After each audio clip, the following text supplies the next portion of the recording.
ఈ వీడియోలో కీరా దోస జ్యూస్ని ఎలా తయారు చేయాలో చూద్దాం. అలాగే ఆరోగ్య ప్రయోజనాలు కూడా చూద్దాం.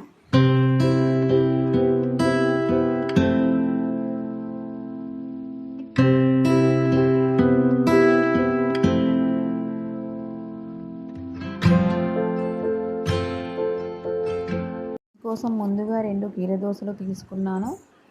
ఇక్కడ 2 మెంబర్స్కి సరిపడా చేస్తున్నాను. శరీరాన్ని హైడ్రేషన్లో ఉంచుతుంది. కీర దోసలో 90% నీరు ఉంటుంది. సో రోజంతా మనకు అవసరమయ్యే ఎనర్జీని అందిస్తుంది. ఈ జ్యూస్ తాగడంలో శరీరంలో వేడిని తగ్గిస్తుంది. మనలో ఉన్న వ్యర్థాలని బయటికి పంపిస్తుంది. అలాగే బీపీ పేషెంట్లకు చాలా కంట్రోల్ చేస్తుంది. ఈ కీర దోసకాయ కడిగిన తర్వాత చిన్న చిన్న ముక్కలుగా కట్ చేసుకొని మిక్సీ జార్లో వేసుకొని చిన్న చిన్న ముక్కలు కట్ చేసి మిక్సీ పట్టుకోవాలి. ఒక చిన్న అల్లం ముక్క వేసుకుంటే అలాగే కొన్ని వాటర్ని కూడా యాడ్ చేసుకోవాలి. మెత్తగా గ్రైండ్ చేసుకోవాలి. జ్యూస్ వడపోయిన అవసరం లేదు. ఎందుకంటే కీర దోసలో ఆల్రెడీ వాటర్ క్వాంటిటీ ఎక్కువ ఉంటుంది కాబట్టి మనం కీర దోసకాయ పచ్చిది తింటుంది కాబట్టి మనకు జ్యూస్ని వడపోయిన అవసరం లేదు.